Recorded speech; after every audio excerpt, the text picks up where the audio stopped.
오늘 주신 본문의 말씀 가지고 영혼의 나침반이라는 제목으로 하는 말씀을 증거하도록 하겠습니다. 빛의 자녀들은 결국 예수님 따라가는 자들이에요.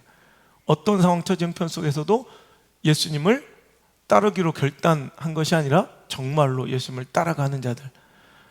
늘 어디다 두어도, 어느 곳에 두어도, 어떤 상황, 처지, 형편에 두어도 예수님을 내 삶으로 가르치고 내 삶으로 향하고 있는 자들, 이 자들이야말로 빛의 자녀들일 것이다 라는 거예요. 여러분, 인류 최초의 인간이 누구죠? 예? 아담이죠. 그의 독처, 혼자 있음을 안타깝게 여기셔서 하나님은 그에게 여인을 만들어 주셨습니다. 그 이름이 뭐죠? 자, 인류의 최초 남자 아담이 인류 최초인 여자, 즉 하나님께서 하와를 자신에게 허락하여 주셨을 때, 그녀를 처음 만났을 때 처음 했던 말이 무엇인지 아십니까? 응?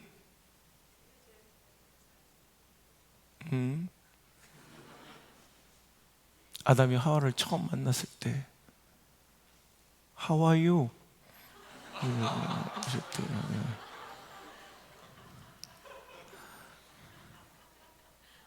그랬더니 그 하와가 아담에게 했던 첫 번째 대답이 뭔지 아십니까?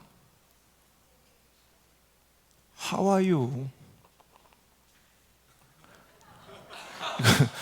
충청도 출신인 우리 이지수 집사님만 크게 웃고 있어요. How are you? 여러분, 우리는 내 삶의 육체적 건강 검진 받으며 내 몸이 건강한가를 늘 살피고 걱정하듯 우리 영혼도 How are you? 오늘 건강하고 안전한가에 대해서 끊임없이 질문하며 점검해야 한다는 거죠. 왜? 영혼을 잃으면 다 잃는 것이기 때문에. 여러분의 영혼은, 여러분의 신앙은 How are you? 건강하십니까? 잘 지내고 계십니까? 여러분, 영혼의 건강함의 척도는 무엇일까요? 바로 내 마음과 내 생각과 나의 삶이 오늘도 그분을 향하여 있는가, 가르치고 있는가가 바로 영혼의 건강함의 척도인 것 같습니다. 그렇게 볼 때 우리 성도는, 그리스도인들은, 빛의 자녀들은 참 나침판과 닮았다는 거예요. 어디에 갖다 놔도, 어떤 상황에, 어떤 형편에 놓아도 여러분 막 흔들리는 듯 하다가 이내 고정되어 그의 방향은 늘 N극과 S극을 향하는 것처럼 우리의 인생과 우리의 삶도 상황, 처지, 형편에 따라 분주하게, 요란스럽게 막 떨리고 분주하게 흔들리다가도 결국은 내 마음과 내 영혼과 나의 선택과 나의 결정들은 늘 예수님을 향하고 있더라는 거예요. 늘 십자가를 향하고 있더라는 거예요. 그게 바로 빛의 자녀들입니다. 빛의 자녀들은 고정되어 있는 게 아니에요. 여러분, 나침판을 고정시켜 놓습니까? 나침판은 일부러 흔들리도록 해놔야 돼. 왜? 어떤 상황, 처지, 형편에서도 여러분 고정되어 있는 위치가 아니라 상황은, 형편과 자리와 위치는 다 바뀔 것이기 때문에 어디 갖다 놔도 그래도 유동성 있게 그 바늘은 움직여서 결국 그쪽을 가르쳐야 되는 것이 나침판의 사명인 것처럼 우린 꽉 붙들어 매놓은 사람들이 아니라 여러분 흔들려요, 움직여요. 그런데도 결국은 어떤 상황, 처지, 형편, 어떤 위치에 있든 결국 우리가 향하는 바는 그분일 것이라는 거예요. 그 결론은 절대 변하지 않을 것이란 말이에요. 여러분, 우리는 이제 늘 이 질문을 받게 될 거예요. 예수냐 바라바냐 너희는 선택하라. 마태복음 27장 17절 이하의 말씀을 보니까 빌라도가 이스라엘 백성들에게 내가 누구를 놓아주기를 원하느냐, 바라바냐, 그리스도라 하는 예수냐라고 선택권을 줘요. 명절의 관례대로 그는 한 사람의 죄인을 사면할 수 있는 특별한 권한이 있었던 거로, 이제 사람들이 예수를 원할 줄 알고 이제 강력한 행동주의자, 어찌 보면 유대의 독립을 위해 어찌 보면 혁명적으로 싸우던 독립운동가였어요. 바라바는 강도라고 표현되어 있지만 실은 독립운동가인데, 그러니까 우리 민족으로 보면 안중근 같은, 윤봉길 같은 투쟁적인 항전적인 이런 독립운동가, 로마에 맞서서 유다의 독립을 꿈꾸고 원하는 민족주의자예요. 자, 바라바냐 혹은 예수냐 질문하였을 때 20절 그들의 결론입니다. 대제사장들과 장로들이 무리를 권하여 바라바를 달라 하게 하고 예수를 죽이자 하게 하였더니 총독이 대답하여 이르되 둘 중에 누구를 너에게 놓아주기를 원하느냐 이르되 그들은 누구를 선택해요? 바라바입니다. 여러분, 우리 인생에도 수많은 선택과 결정이 있습니다. 우리 상황과 처지와 형편 가운데 예수님을 혹은 바라바를 선택해야 될 인생의 기로들이 있습니다. 그럴 때 우리는 바라바를 선택하지 않고 결국 우리의 마음과 우리의 행동과 우리의 생각과 우리의 결정과 선택의 방향은 예수님이기를 축복합니다. 문명의 위기가 몰아치고 있습니다. 얼마 전 소천하신 이어령 박사님의 이 시대를 향한 경고 메시지처럼 이 시대는 문명의 위기 속에 있다는 거예요. 그 문명의 위기의 정체는 뭐냐?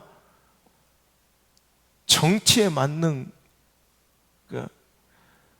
정치로 모든 것을 풀려 하는, 정치가 마치 이 시대와 세계 질서의 절대 선인 양 착각하는 자들, 정치 권력과 정치 조직과 정치 사상과 이념이 이 시대와 이 세대를 이끌어가는 강력한 절대 선인 줄 착각하는 정치 만능의 사상들, 또한 과학 신봉주의들, 과학적인 것이 진리인 양 착각하는 것들, 또 물질, 번영, 황금 만능주의, 물질과 번영과 돈을 사랑하는 이 시대의 만문신을 숭배하는 자들. 그럼 이것은 이 전체 교회뿐만 아니라 모든 자들이 지금 빠져있는 시대 문명의 위기라는 거예요. 그래서 정치에 몰입하고 과학을 신봉하고 물질에 모든 것을 의지하고 내 삶을 거는 자들, 그러니까 돈만 있으면 다 되는 줄 알고, 과학이 진리와 선인 줄 알고, 정치가 정답인 줄 착각하고, 그 위에 있는 최고의 가치를 오히려 헐값 싸구려 취급하며 무시하는 자들이 있더라는 거예요. 이 문명의 위기가 교회 안에까지, 우리 신앙까지 찾아와서 우리의 신앙과 우리의 믿음 생활을 위협하고 있다는 거예요. 교회도 정치로 문제를 풀려고 해요. 교회는 정치로 문제를 푸는 자들이 아니라 은혜로, 기도로, 말씀으로 그 모든 것이 물 흐르듯 하나님의 섭리 가운데 이루어지는 것이 바로 은혜 받은 자들의 모임인, 여러분, 우리 교회가 존재하는 목적이고 유지되는 방법이고 나아가는 지향의 원동입니다. 그 외에 어떤 것도 이 교회를 이끌 수가 없어요. 정치가 판을 치는 교회가 돼서는 안 되고요. 또한 우리의 생각과 사고가 신앙과 믿음 위에 정치가 있어서는 안 돼요. 당연한 말씀이지만 실은 이것이 지금 굉장히 위기 속에 있어서, 여러분, 저는 지금 심각한 이 나라와 민족의 위기와 또 심각한 염려와 걱정 속에 있는 것이, 대통령 선거라는 선택이 끝났어요. 단지 0.7% 차이로 이제 승자와 패자가 갈렸습니다.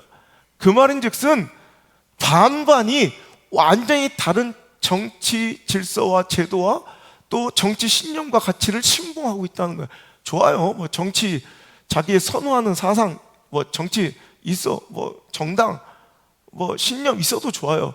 그런데 다만 여러분 우리가 꼭 잊지 말아야 될 것은 그것이 신앙 위에 있어서는 안 된다는 거예요. 믿음 위에 있어서는 안 된다는 거예요. 크리스찬의 절반은 민주당을 찍었을 것이고 크리스찬의 절반은 또 국민의힘을 찍었을 거예요. 자, 그런데 오늘 정치적 사상과 이념보다 오늘 우리는 분명히 하나님의 메시지와 경고를 들어야 될 것이 하나님의 뜻을 쫓아, 이것이 신앙의 기준을 봐. 나는 이것이 민주당이 옳다 생각해서 민주당을 찍었으면 되는 것이고, 내 신앙의 관점과 믿음의 가치로 기준 삼아 국민의힘을 찍었으면 되는 거예요. 그런데 자기의 신앙과 신념의 가치가 오히려 신앙을 위배하고 하나님의 말씀을 거역하는데도 불구하고 내 정치 사상과 이념의 추앙이 오늘도 하나님의 말씀과 하나님의 법과 하나님의 거룩한 경건의 질서를 위배해도 나는 그래도 그 정치 사상과 이념과 신념을 신봉한다는 건 그건 우상인 거예요.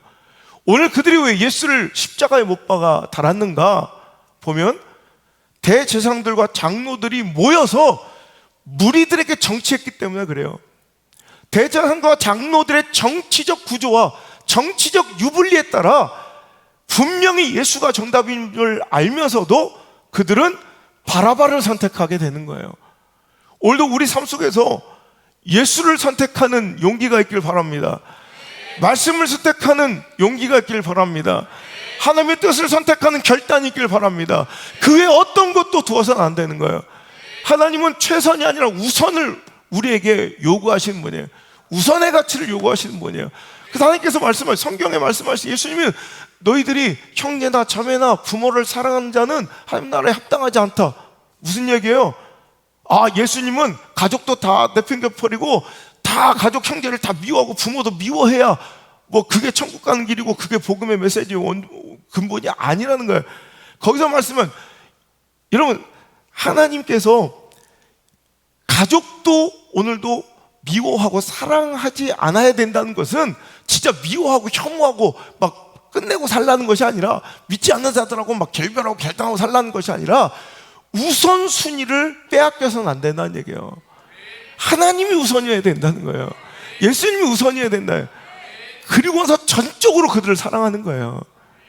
근데 우선순위를 빼앗기면서도 오늘도 예수님을 버리면서까지도 신앙을 타협하며 하나님의 말씀을 거스르면서까지도 우선순위를 내어주어 사랑하는 그 모든 관계가 독이고 우상이며, 하물며 가족도 그럴진데 여러분 정치 따위가 뭐라고, 자기 신념 따위가 뭐라고, 자기가 선호하는 그 정당과 그 인물 따위가 뭐라고, 여러분 그것으로 하나님을 대적하거나 하나님의 말씀을 여러분 저항하고 충돌하는 자 없게 되기를 주 여러분 축복합니다.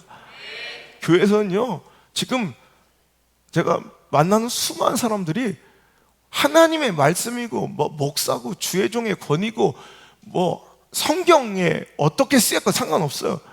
자기가 신봉하고 따르고 있는 그 정치, 그런 정당 또 신념, 그 인물에 조금이라도 손해가 되고 조금이라도 뭔가 해가 되는 그런 말씀이나 신앙의 가르침이 있으면 언제든지 맞섭니다.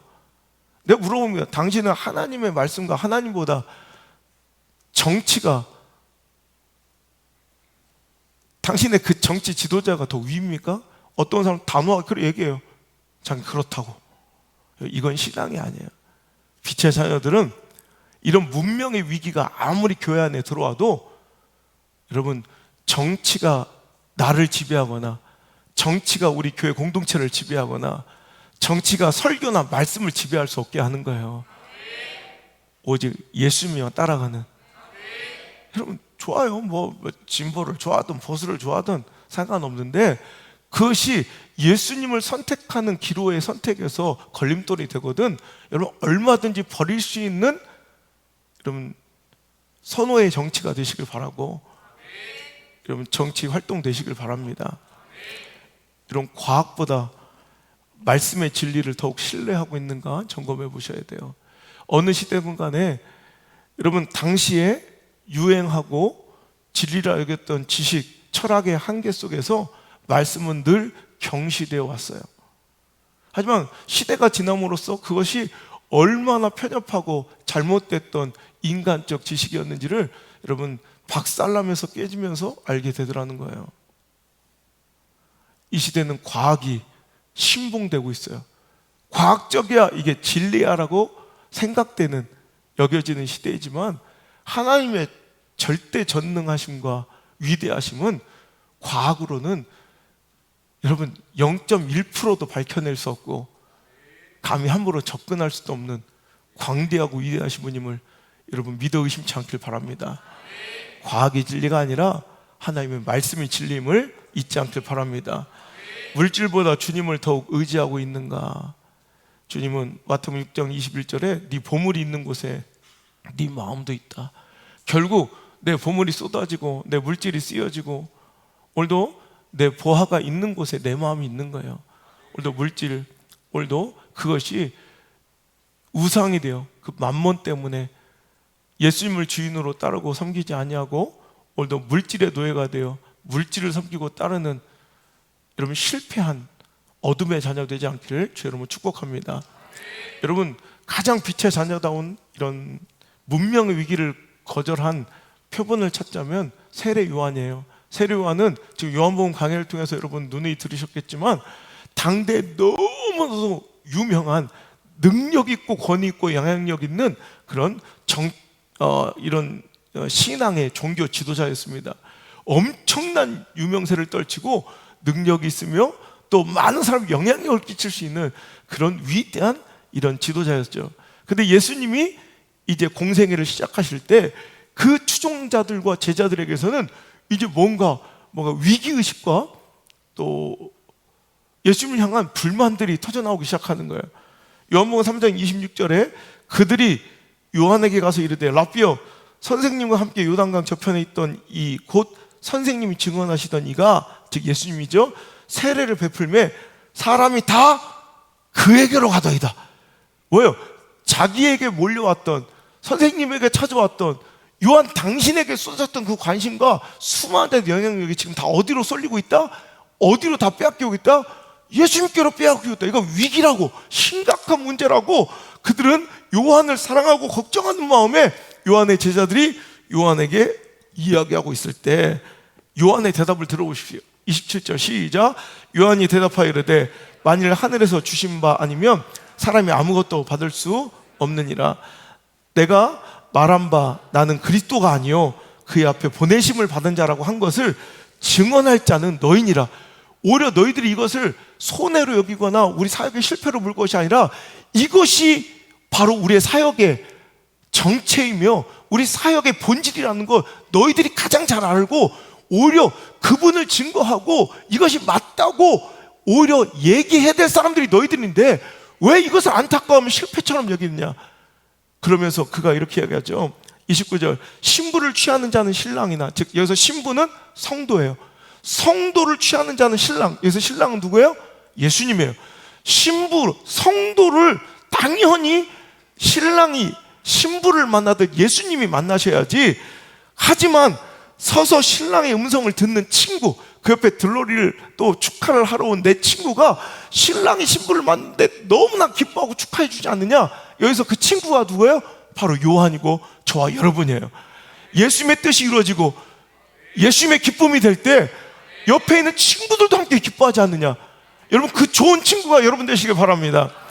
오히려 물질에도 예수님을 팔아먹고 정치적 선택에도 예수님을 팔아먹고 여러분 과학과 이 시대의 지식과 사조 따위에 예수님을 팔아먹는 자 되지 마시고 오늘도 여러분 예수님이 흥할 때 내가 더욱 기뻐하고 내가 아무리 낮아지고 손해가 있을지라도 예수님의 뜻이 세워질 때 나는 더불어 항상 더 기뻐할 수 있는 여러분, 신랑의 친구가 바로 그리스도인들, 빛의 자녀들의 모습이어야 된다는 거예요. 그가 이렇게 고백하며 이 말씀은 끝이 납니다. 그는 흥하여야 하겠고 나는 쇠하여야 하리라. 여러분, 그게 무슨 말씀이에요? 예수님의 뜻이, 하나님의 뜻이, 그의 나라가 이루어진다면 나는 얼마든지 나에게 주어질 명예, 영광, 물질의 유익, 감정적, 관계적 유익도 나는 다 내려놓고 부정할 수 있노라라는 선언이며 고백인데, 이것이 위대한, 여러분, 신앙인, 위대한 신앙의 선배, 위대한 종교 지도자 세례 요한만의 고백과 결단이 아니라 바로 저와 여러분의 고백이 되어야 할 줄 믿습니다. 그는 흥하셔야 되고 나는 쇠하여야 한다. 우리의 인생의 목적이 무조건 쇠하는 게 아닙니다. 예수님을 향하고 내 마음과 내 선택과 인생의 결정이 예수님을 따르려 할 때 방해되고 거추장되는 그 모든 걸림돌이 있다면 나는 쇠하더라도, 나는 손해보더라도, 나는 무너지더라도, 나는 오해받더라도, 나는 아프고 상할지라도, 때론 나는 망할지라도 난 예수를 따르겠다는 거예요. 마치 나침판이 어떤 것도 여러분 타협의 대상이 되지 않아요. 아무리 얼르고 달래고 돈을 주어도 나침판은 늘 그냥 그곳을 가르쳐야 되는 거예요. 그것처럼 우리는 어떤 것도 우리를 잠시 잠깐 흔들 수 있어요. 여러분, 나침판 내려놓으면 다 흔들리긴 하잖아요. 고정되어 있는 것이 빛의 자녀가 아니라 나침판처럼 흔들리지 왜 안 흔들려? 여러분, 흔들리잖아요. 안 흔들려요? 흔들리는 인생들이에요. 하지만 인에 자리 잡는 거죠. 전 나침반 보면 은혜를 많이 받아요. 흔들려. 저기 나하고 똑같은 거야. 돈 앞에 흔들려요, 솔직히. 관계 앞에 흔들린다니까. 감정 따위에 흔들려. 애들 교육 문제 때문에 흔들려. 정치 사상 신념 때문에 흔들려. 그러다가 인에 자리 잡는 거야. 그래도 예수님. 여러분, 오직 예수, 이게 정답이죠. 근데 우리의 약함은 결국 예수인 거예요. 제가 보니까 그래, 오직 예수. 그래서 우리는 무조건 오직 예수만 가르치고 살면 좋은데, 나침판처럼 우리 존재는 너무나도 미약하고 연약해서 우리 감정과 우리의 마음과 악한 본성은 늘 흔들려. 근데 결국 예수, 항상 예수, 온전히 예수, 완벽 예수, 오직 예수면 좋은데 흔들려. 그러다 결국은 예수. 그게 빛의 자녀들이에요. 떠나가고 등지고 오늘도 외면하고 살려 해도 결국은 예수. 우리 백성도님처럼 흔들리고 아무리 외면하려 해도 결국은 예수. 우리 사공 형제님처럼 결국은 예수인 사람들이 빛의 자녀들이에요. 선택과 결정의 최종 권위가 예수님, 십자가, 좁은 길이란 말이에요. 돈, 물질, 명예, 권력에 안 흔들리는 사람이 어디 있어요? 왜 감정과 관계와 자녀 교육과 신념, 가치관에 흔들리지 않겠어요? 나도 사람인데. 그러나 그렇게 결정과 선택의 문턱에서 요란스럽게 내 마음이 갈등되고 흔들리다가도 결국 빛의 자녀들은 결국 믿음과 신앙이 기준이 되어 결국 그 신앙과 믿음의 근본이신 예수님을 바라보고 향하고 결국 따라가게 되는 자들, 그것이 바로 빛의 자녀들다운 삶이 아니겠느냐 이거예요.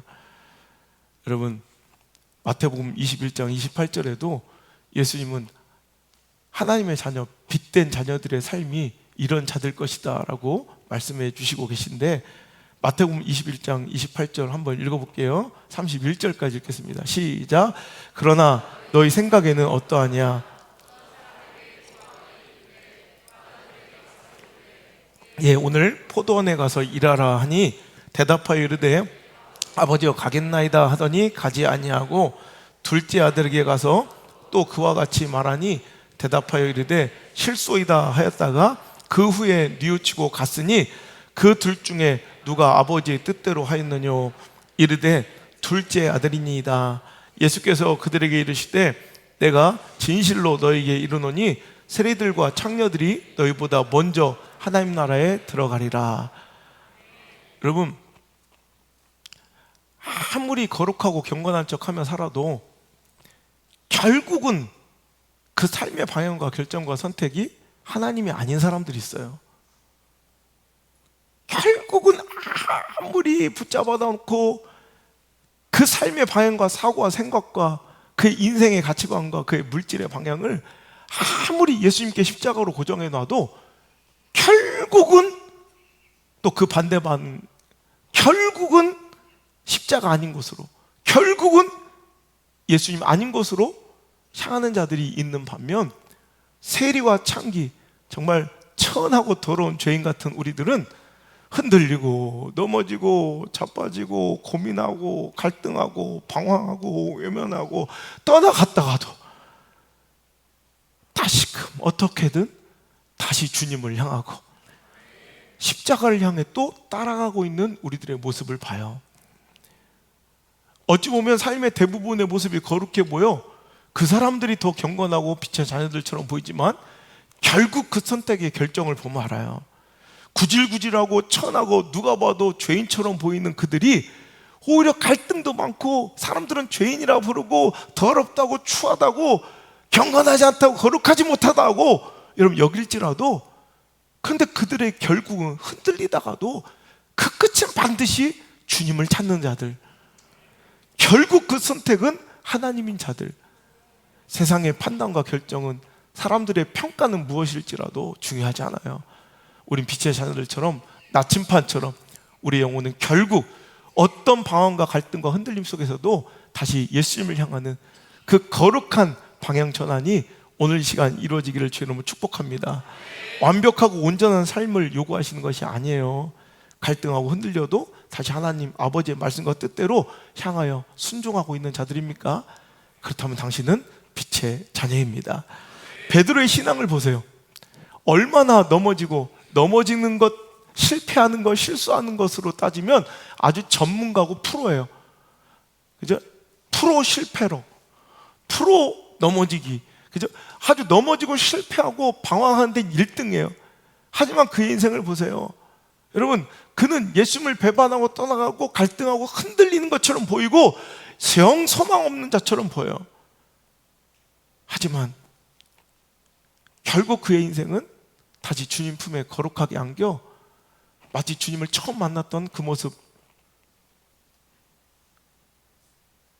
하나님의 뜻 그 모양 그대로 다시 안겨 주님께 사랑을 고백하고 노래하며 주님을 처음 만났을 때 그때처럼 다시 사명을 받잖아요. 마태복음 26장 69절 이하의 말씀에 베드로는 예수님을 부인하고 부정하고 흔들립니다. 그 믿음이, 신앙이 실패한 듯 보여. 시작.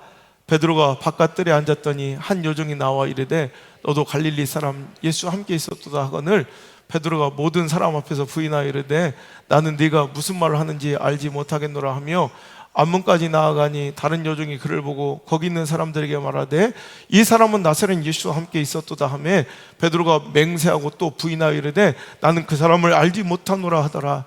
조금 후에 곁에 섰던 사람들이 나와 베드로에게 이르되 너도 진실로 그 도당이라 네 말소리가 너를 폄하한다 하거늘 그가 저주하며 맹세하여 이르되 나는 그 사람을 알지 못하노라 하니 곧 닭이 울더라.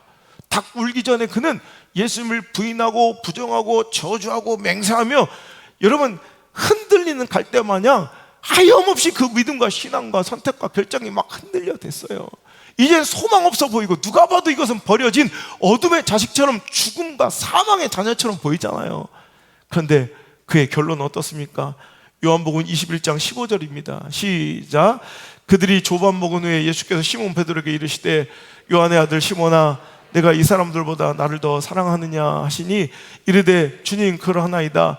내가 주를 사랑하는 줄 주님께서 아시나이다. 이르시되 내 어린 양을 먹이라 하시고 또 두 번째 이르시되 요한의 아들 시몬아 네가 나를 사랑하느냐 하시니 이르되 주님 그러하나이다. 내가 주님을 사랑하는 줄 주님께서 아시나이다. 이르시되 내 양을 치라 하시고 세 번째 이르시되 요한의 아들 시몬아 내가 나를 사랑하느냐 하시니 주께서 세 번째 내가 나를 사랑하느냐 하심으로 베드로가 근심하여 이르되 주님 모든 것을 아시오매 내가 주님을 사랑하는 줄을 주님께서 아시나이다. 예수께서 이르시되 내 양을 먹이라. 이러면 이것이 바로 빛의 자녀의 모습입니다.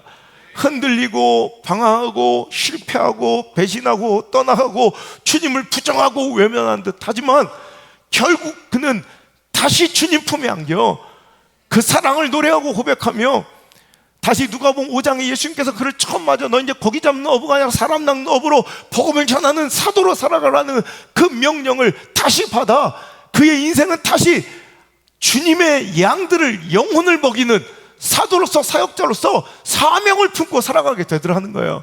그 결국의 권위, 그 최종의 선택의 권위, 이것이 무엇이냐가 중요할진데 빛의 자녀들은 흔들리지 않는 자가 아니라 오늘도 방황하지 않는 자들이 아니라 실패하지 않는 자들이 아니라 오늘도 그 가운데도 결국은 주님을 선택하고 주님을 바라보고 다시 주님께 돌아올 마음이 생기는 자, 바로 그들이 바로 빛의 자녀들인 거예요. 그렇다면 여러분 어둠의 사람은 어떤 사람일까요? 가룟 유다를 보십시오. 마태복음 27장 3절 이하의 말씀입니다. 읽겠습니다. 시작.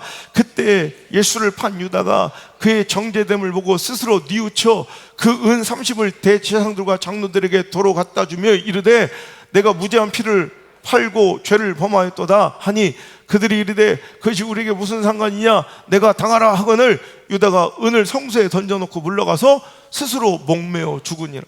보세요 여러분, 여기서 가룟 유다의 결정적인 최대 실패와 실수는 무엇이에요? 여러분, 예수님을 판 이후의 반응이에요.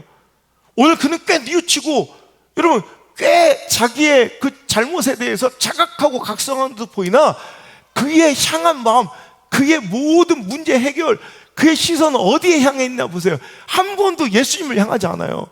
그 문제 해결과 근본의 답은 예수님께 계신데 여러분 베드로는 별로 자각도 안 하고 회개도 안 하고 잘못된 뉘우침도 없는 것 같지만 그의 마음과 그의 시선과 그의 행동과 삶의 방향은 늘 예수님의 가슴품이에요. 예수님의 가슴팍이에요. 예수님께 향하니 사는 거예요. 가룟 유다는 굉장히 세련돼 보이고 굉장히 또 정직해 보이고 굉장히 좀 경건해 보이고 뭔가 책임감 있어 보이는데도 한 번도 그의 눈이 그의 삶의 방향이 예수님께로 회복되지 않아요. 대제사장들에게 가서 자기를 향해서 사람들에게 뭔가 문제 해결을 하고 뭔가 은을 돌려준다고 해결되는 게 아니에요. 대제사장들에게 뭔가 문제를 해결받을 게 아니에요. 예수님께로 나왔어야죠. 예수님께로 돌이켰어야죠. 여러분, 어둠의 자녀와 빛의 자녀들의 차이가 이거예요. 누가 더 큰 죄를 지었냐, 누가 배신했냐 안 했냐가 아니라 여러분 결국 빛의 자녀는 마음을 돌이킬 마음이, 돌이킬 의향이, 결국 마음을 돌이켜 그분을 향할 여러분 기회가 있고 마음이 있고 감동이 있고, 아니 그렇게 산다는 거예요.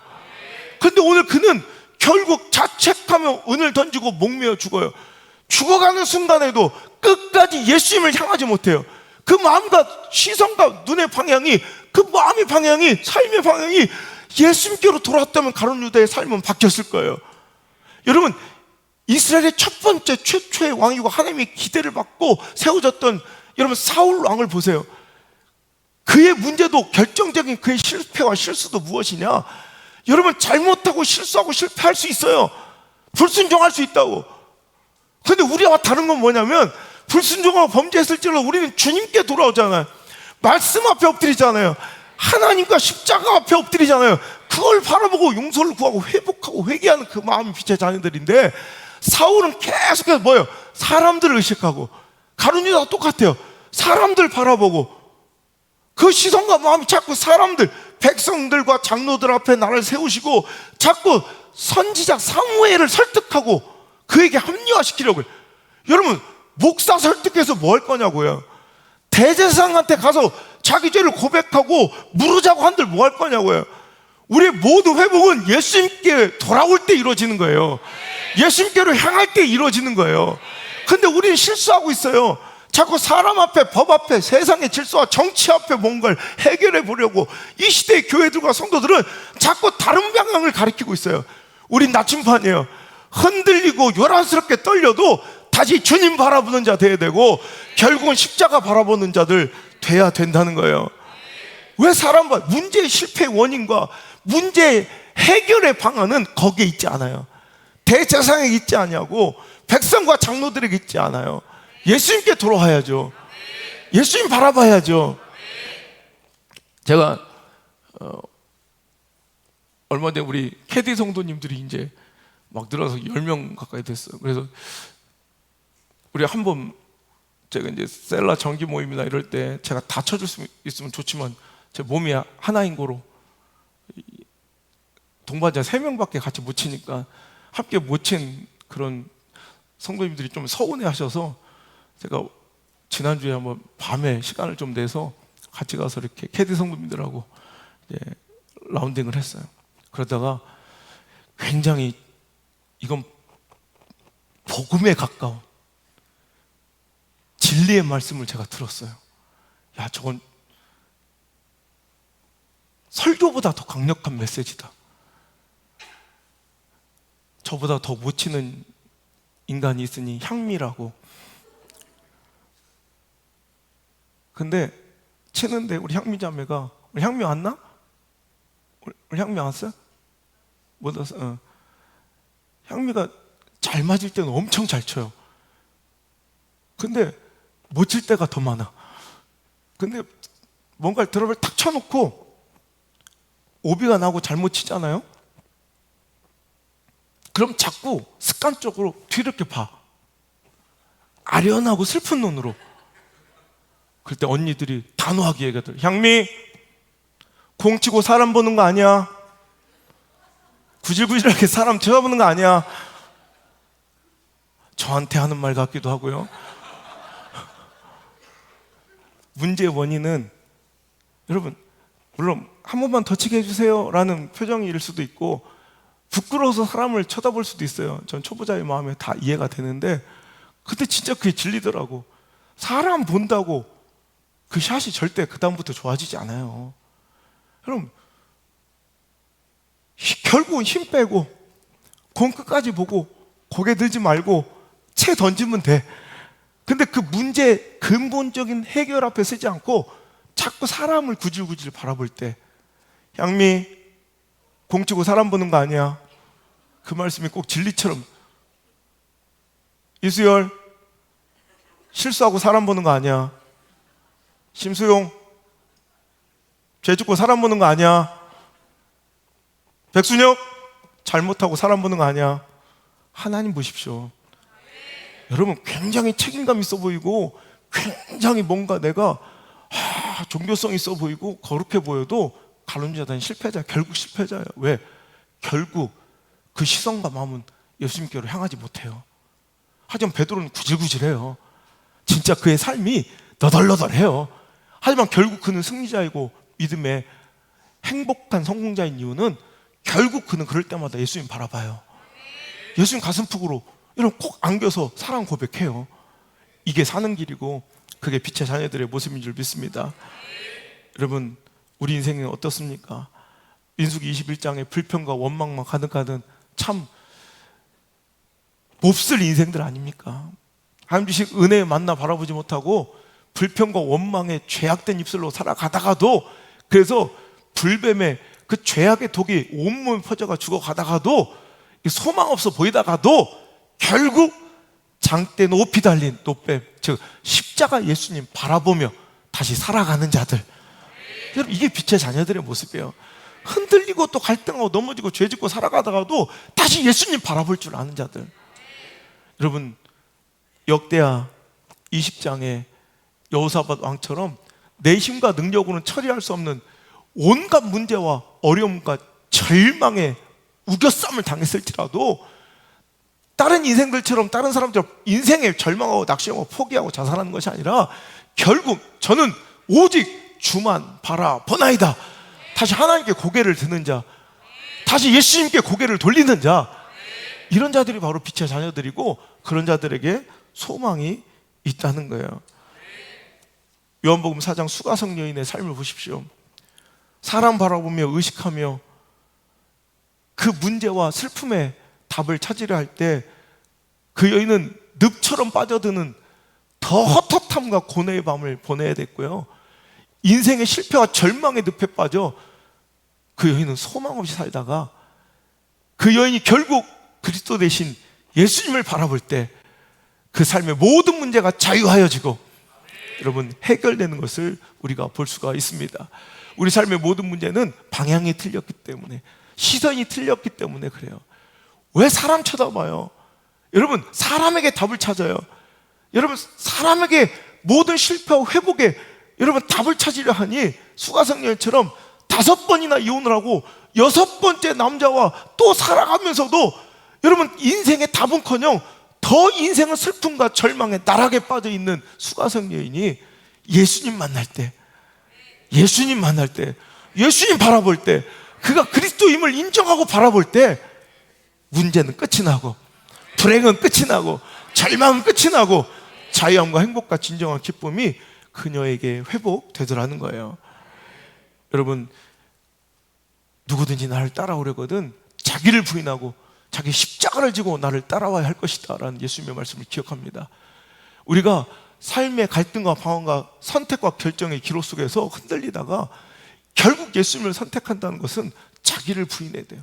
때로는 내 감정을 부인해야 되고, 때로는 내 물질의 유익을 부인해야 되고, 때로는 내 관계를, 내 신념과 가치를 여러분 부인해야 될 때가, 부정해야 될 때가, 내려놓고 포기해야 될 때가 얼마나 많냐는 거예요.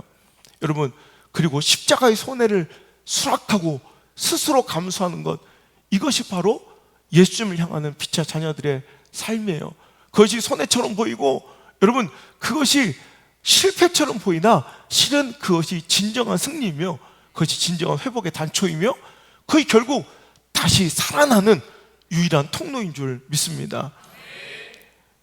말로만 사랑하는 것이 아니라 예수님께서는 신앙의 진수, 신앙의 핵심 뭐라고 했어요? 마음 다하고 뜻을 다하고 목숨까지 다하여 네 하나님을 사랑하는 것이다. 여러분 사랑하는 거예요. 사랑하는 입술로 사랑하는 게 아니라, 말로 혀로 사랑하는 것이 아니라, 사랑은 뭐예요? 마음을 다하는 거예요. 뜻을 다하는 거예요. 목숨 걸고 그거 선택하는 거예요. 그게 진정한 사랑 아니겠냐는 거예요. 그리고 그 사랑을 누가 먼저 보여주신 거예요? 하나님이, 예수님이 보여주신 거예요. 우리를 위해 포기하지 않고 어떤 상황을, 유불리를 따지지 않고 목숨을 내어주어 우리를 선택해 주셨어요. 그 사랑을 입은 우리는 이제 그분을 마음 다하고 뜻을 다하고 어떤 상황, 처지, 형편 속에서 물론 흔들릴 수 있어요. 물질 때문에 좀 흔들릴 수 있어요. 사람 때문에 좀 흔들릴 수 있어요. 감정 때문에 흔들릴 수 있어요. 내 자녀들 때문에 흔들릴 수 있어요. 여러분 그런데 이내 곧 오늘도 마음을 다하고 뜻을 다하고 오늘도 내 목숨을 다하여 하나님을 지향하고 예수님을 또 지향하는 거, 내 마음과 시선 어쩔 수 없이 그분 바라보게 되는 거, 결국 그분 발 앞에 나와 엎드릴 수밖에 없는 자들, 그게 바로 빛의 자녀들의 삶이라는 거예요. 제가 지난주 복의 근원팀과 함께 이제 첫 식사를 하고 팀 모임 가지고 같이 이제 교제를 나누다가 이제 멀리서 이렇게 볼 때는 잘 알지 못했던 이런 삶들을 알게 되잖아요. 그 중에 우리 요즘에 많은 분들의 가장 호기심과 관심과 많은 분들의 이제 입에 오르락거리는 우리 선동학 성도님 윤수 아빠, 요즘에 가장 은혜 받는 분으로 성도님들이 다 지목을 하시더라고요. 저분이 분명히 초신자이고 교회 나온 지 얼마 안 되셨는데 저렇게 변화되는 모습에 많은 분들이 저 자체가 설교라는 거예요. 저분이 솔직히 되게 궁금해요. 별로 이렇게 알지 못하니까. 그러다가 같이 모여서 얘기를 하다 보니까 저분 삶 속에서 그런 신앙적인 되게 그리스도인다운 그런 삶의 그런 굉장히 좋은 이런 성향들이 많이 있더라고요. 먼저 정직하고 성실하고 거기다가 사랑을 위해 모든 것을 내려놓을 수 있는 그 결단의 힘, 결국 이게 바로 믿음이에요. 윤수 엄마를 만났던 그날을 회상하면서 자기 이야기를 해주시는데, 원래 우리 서동학 성도님은 뉴질랜드에서 이제 평생 사시려고 이제 워크 비자를 신청해서 영주권이 이제 나오기 직전이었대요. 그래서 이미그레이션 오피서에 여권이 들어가서 이제 영주권, 뉴질랜드에서 평생 할 수 있는 영주권이 나오는 심사 중에 윤수 엄마, 우리 권성원 성도님이 갑자기 이메일로 우리 그만 만나. 연락이 왔다는 거예요. 여러분 보세요. 내 인생이 진짜 인생이 걸려있는 두 문제예요. 하나는 뉴질랜드, 내가 평생을 그래서 여기서 영주권을 딱 획득하면 이제 사랑한 여인을 데려와서 평생 이 행복한 나라에서 살기로 이제 결심해서 딱 그 문턱에, 여러분 외국에서 일하고 비자 받아보신 분은 알겠지만 영주권을 받고 워크퍼밋, 워크비자를 받는 건 이건 엄청난 일이에요. 여러분이 상상하는 것보다 훨씬 더 중대한 일이에요. 그리고 그것이 지금 문턱에 있어. 거의 이제 결정 날 거예요 이제. 근데 하필 그때 이메일이 온 거예요. 우리 그만 만나. 그때 우리 서동학 성도님은 바로 그날 일을 때려치고 이민국에 가서 여권 내놓으라고. 이미 심사가 들어간 여권은 1, 2주 안에 돌려주지 않는 법인데 계속 가가지고 닥달을 해서 심사 중인 영주권을 포기하고 3일 만에 되찾아왔대요. 그리고 그 길로 짐을 싸서 한국으로 오신 거예요. 그래서 그냥 무슨 과인지도 모르고 학교 이름만 알고 있었대. 그녀가 다니는 대학. 공항에 도착하자마자 슈트케이스 이 트렁크 2개를 들고 무작정 그 대학교를 가서 무슨 과인지도 모르잖아. 학교 광장에 서 있었대. 미친 거 아닙니까? 난 근데 가슴이 뭉클하더라고. 근데 광장에 전화번호도 몰라. 나 왔다는 사실 과도 몰라. 근데 그냥 무작정 슈케이스를 들고, 생각해보세요, 광장에 서 있는 거야. 근데 거짓말처럼 그 여인이 수업을 끝나고 나오는데 딱 만난 거야. 그래서 결혼했대요. 멋지죠? 그래서 태어난 게 윤수야. 너 잘해야 된다 이놈아. 제가 그 얘기를 막 듣는데 가슴이 오랜만에 달콩달콩하고, 제 주변 친구들은 저런 얘기 할 사람이 없거든. 맨날 사업 얘기, 어디 가서 식당 하면 돈을 얼마나 벌을까 막. 근데 오랜만에 이런 좀 뭉클한 로맨틱한 얘기를 들으니까 막 가슴에 물이 졸졸졸 흐르더라고. 그리고 갑자기 시 한 편이 생각나는 거야. 내가 좋아하는 원태현 사랑의 진리라는 시가 있어요. 그래서 내가 얘기 듣다 씩 웃었던 게 이 시가 생각나서 웃었던 건데, 사랑의 진리, 원태현. 만날 인연이 있는 사람은 지하철에서 지나쳐도 거리에서 다시 만날 수 있지만, 헤어져야 할 인연은 길목을 지키고 서 있어도 엇갈릴 수밖에 없다. 이런 진리를 알고 있으면서도 다시 한번 엇갈린 골목에서 지키고 서 있을 수밖에 없는 것이 또 사랑의 진리이기도 하다. 여러분, 만날 인연이 있는 사람은 지하철에서 지나쳐도 이상하게 거리에서 다시 만나고, 만날 인연이 있는 사람은 아무 정보도 없이, 연락도 약속도 없이 대학교 광장 한복판에 서 있어도 만나게 된다는 거예요. 여러분, 저는 빛의 자녀들의 삶의 모습을 묵상하고 설교를 준비하다가 우리 선호학 성도님의 이런 결정, 선택, 여러분 사랑은 이런 거예요. 다 내려놓을 수 있는 거, 자기를 부정할 수 있는 거, 자기를 부인한다는 건 여러분 이런 거예요. 내 스케줄을, 내 계획을, 때로는 물질을, 내 감정을 언제든 내려놓고 그를 선택할 수 있는 거. 오늘 우리는 하나님을 사랑하고 있습니까? 예수님을 사랑하고 있습니까? 예수님을 따라간다는 것은 그런 거예요. 자기를 부인하고 그 손해의 십자가, 때로는 핍박의 십자가, 때로는 오해의 십자가, 그 십자가를 기꺼이 수용할 수 있는 것. 이게 믿음이라면 우리 그 믿음이 있는 멋진 자녀들 되시길 주의 이름으로 축복하고요. 결국 회복하려는 그 마음은 내가 도전해서 결단을 생기는 것이 아니라 하나님께서 선택해 주신 예정된 사람들에게 허락되는 마음인 줄 믿습니다. 내가 노력해서 우리 사공원격 성도가 나와 있는 게 아니라 하나님께서 예정하신, 그러니까 만날 인연이 있는 사람, 그것처럼 하나님의 빛의 자녀들은 이미 그 선택이 예정되어 있어. 그 마음이 생기는 거야. 오늘도 계속해서 나는 쓰러지고 너빠지고 상황과 처지와 형편은 그리 갈 수 없는데도 결국 나는 하나님께로 돌이키고 싶은 그 마음이 생겨나고, 오늘도 그에게로 다시 나올 수밖에 없는 자들, 이게 바로 하나님의 딸, 하나님의 아들, 빛의 자녀들의 모습인 줄 믿습니다. 나침판은 아무리 흔들어도 N극과 S극을 향하는 것처럼 빛의 자녀들은 오직 결국 예수님과 십자가를 향하기 마련입니다. 그리고 우리가 계속해서 그분을 가르치고 그분을 향하여 있는 내 삶 자체가 또한 나침판이 되어 길 잃은 누군가에게, 방황하고 있는 누군가에게 그분께로 그들을 인도해주는 진짜 나침판이 바로 우리의 삶인 줄 믿습니다. 빛의 자녀들의 삶은 그래서 참 나침판과 닮았어요.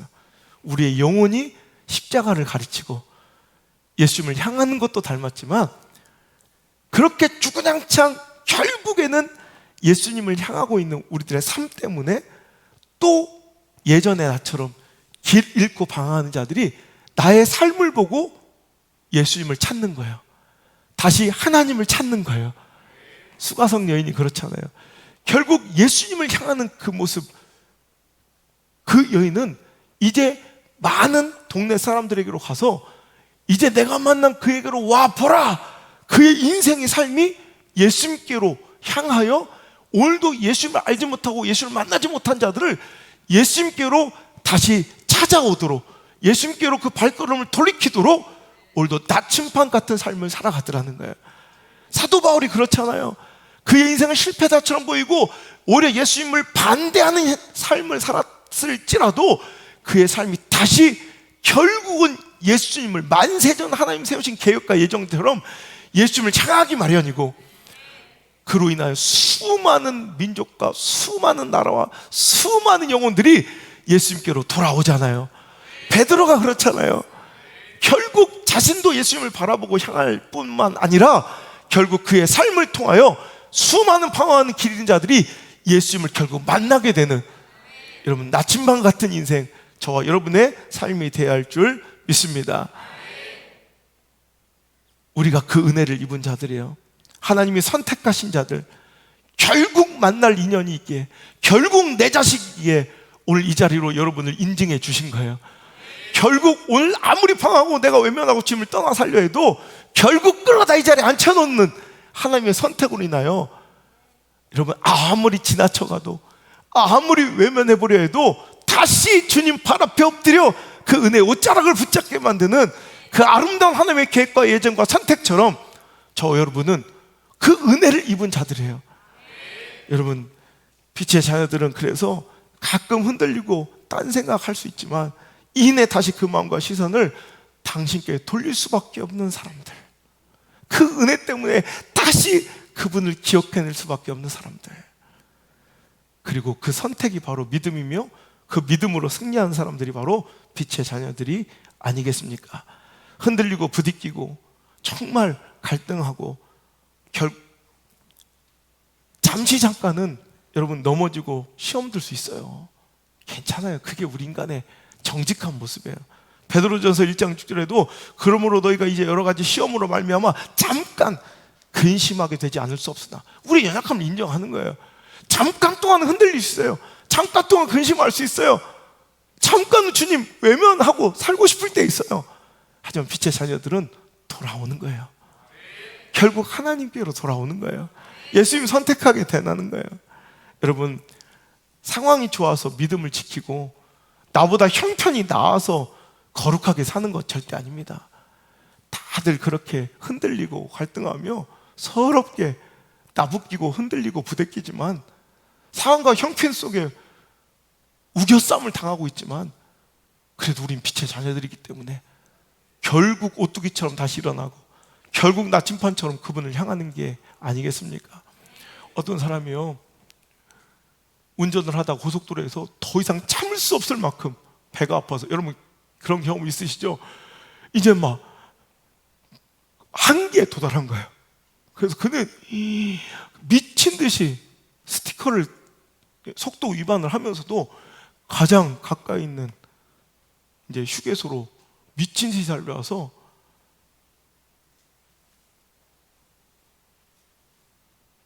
공식 주차면도 아닌, 주차 자리도 아닌 화장실 앞에 그냥 차를 그냥 세워놓고 문도 못 잡을 정도로 급해서 그냥 남자 화장실로 뛰어 들어갔대요. 이제 살았구나 싶은데 앞불싸. 글쎄 화장실 들어왔더니 참혹한 광경이, 이게 지옥이야. 글쎄 화장실 대변 그 보는 문이 다 꽉 차서 6명이 줄을 서서 기다리고 있더래.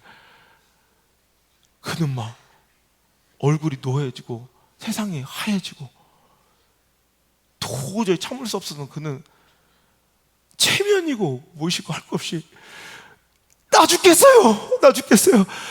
미안해요. 정말 제가 급해서 그래요. 한 사람씩 양해를 구하며 앞으로 가는 거예요. 그냥 뭐 이제 뭐 이건 뭐 체면이고 염치도 없어. 거의 나왔어. 근데 맨 앞에 갔는데 그렇게 막 사람들이 막 너무 보니까 누가 봐도 이거는 임산부보다 더 급한 상태니까 저절로 이제 다 피해 주는 거야. 근데 맨 앞에 있는 사람이 글쎄 너무 잔인할 정도로 자기를 거들떠보지도 않고 냉정하게 딱 그냥 아무 말도 안, 그냥 양보를 안 해주는 거예요. 자기는 죽겠는데, 이러다 사고 터지겠는데 저 사람 어떻게 저렇게 냉정할 수 있을까? 그래서 그가 막 소리를 지르며 그에게 항변했어요. 내가 정말 급해서 그래요. 내가 원래 이런 사람이 아닌데 내가 정말 죽을 것 같아서 그래요. 당신 어떻게 사람이 그럴 수 있냐고. 내가 이렇게 죽을 것 같은데 당신 인간 맞아요. 그때 그 앞에 있는 사람이 아무 말 없이 그의 어깨를 지그시 잡더니 야, 이 새끼야, 너는 말할 힘이라도 있지, 그러더래.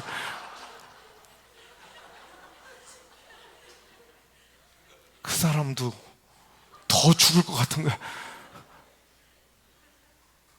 뭐 저도 힘들어요, 뭐 이런 말도 못하는 사람들이 있어요. 저 죽겠어요 막 이런 사람은 그래도 아직 소망이 있는 사람이야. 근데 진짜 힘든 사람은 말도 못해. 그렇다, 인생이 모두 힘들어요. 나만 힘든 게 아니에요. 다들 오늘이 버거워요. 상황이 좋아서, 저 사람 형편이 나아서 행복하게 참 믿음 생활 잘하고 저렇게 번듯하게 살아가는 건 아니에요. 저마다 다 힘들고 어려워요. 그런데도 예수님을 향하고 바라보고 있기에 오늘도 버티고 견디고 살아내는 중이에요. 결국 예수님을 바라보고 천국을 소망하고 바라보고 또 버티고 견디고 살아내는 것이 바로 믿음이에요. 오늘 흔들리고 갈등했던 우리의 삶과 마음, 그리고 선택과 결정이 다시 말씀을 통해, 오늘 이 시간을 통해 하나님의 부르심으로 듣고 그 아들 그 딸답게 다시 하나님께로 마음을 고정하고 삶의 방향을 돌리는 나침반 같은 회복이 일어나길 간절히 소망합니다.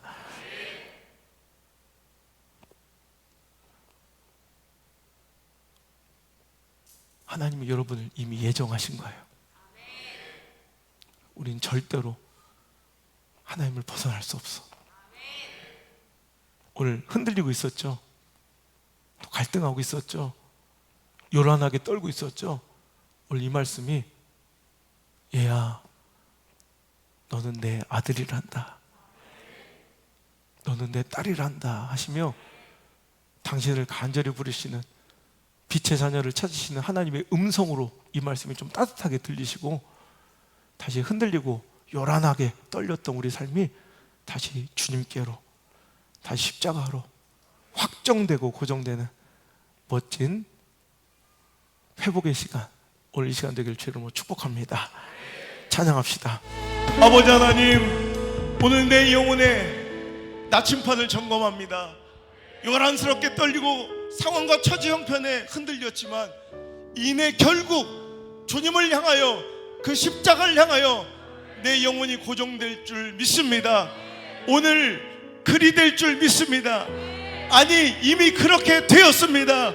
주님을 선택하였습니다. 십자가를 결정하였습니다. 내 마음이 고정되고 확정되었나이다. 주여, 오늘도 이 문명의 위기 속에서 예수님과 십자가를 절대 타협하거나 포기하지 않게 하시고, 오늘도 주님을 선택하는 아름다운 빛의 자녀들, 결국 주님을 따르는 진정한 예수님의 제자들로 살아가게 하여 주옵소서.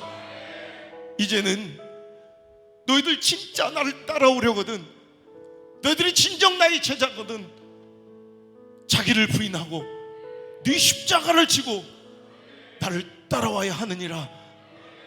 강력하게 권면하신 예수님의 은혜와 나를 태초부터 예정하시고, 아무리 외면하고 아무리 주님의 끝끝인 은혜와 사랑을 배신하고 등 돌리고 살아가도 결국에 나를 붙들어, 그 은혜의 능력의 팔로 나를 붙들어 주 팔 앞에 꿇어앉히시며, 너는 내 아들이야, 너는 내 딸이야 하시는 포기하진 하나님의 사랑과, 오늘도 우리에게 이 큰 은혜와 뜨거움을 공급하여 주시고, 우리가 가야 할 그곳으로 우리를 인도하여 주시는 보혜사 성령님의 그 거룩하신 은혜가 오늘 이 자리에 나와 나의 삶이 나침반되어 이제 오직 주님만을 가르치며, 이제 오직 많은 사람들이 방황하고 길을 알지 못하고 어디가 생명인지 어디가 길인지 어디가 진리인지 알지 못한 자들에게 오늘도 그 길을 알려주는 나침반 같은 복음의 통로로 사용될 것을 결단한 우리 사랑하는 모든 성도들, 우리 미디어 성전 모든 가족들, 우리 영상 예배자들 위해 이제부터 떠나가지 마시고, 1초도 떠나가지 마시고, 제발 1초도 떠나가지 마시고 영원토록 함께 머무시기를 간절히 또 간절히 또 간절히 축원하옵나이다. 아멘.